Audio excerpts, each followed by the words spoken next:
that is going to do it for sports. The 11 o'clock news with Mike starts now.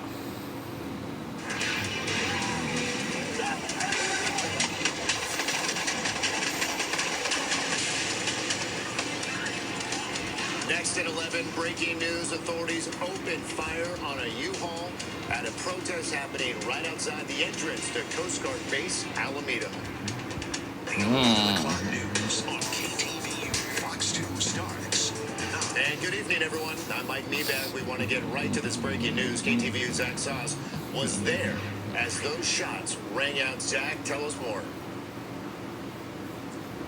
Well, let's just start out that these protests had started off certainly fairly calm in the evening. In fact, the crowd was beginning to dissipate. There were perhaps around 50 people there, and it was around 10 o'clock, just before we were about to go on live to report for the 10 o'clock news, that we noticed a U-Haul pull up to the entrance to the Coast Guard base. This is an island off of Oakland. Technically, the island is in Alameda, but throughout the day, there were Coast Guard security personnel lined up in essentially riot gear, ensuring that no one entered this island. This is this island, of course, where Trump was set to basically disperse some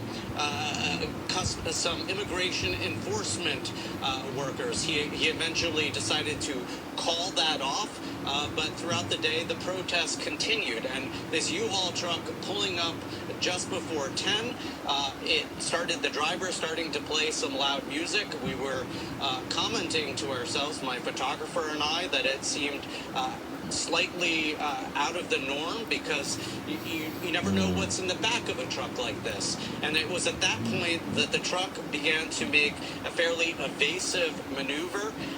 And take a listen. We're going to play that video for you again.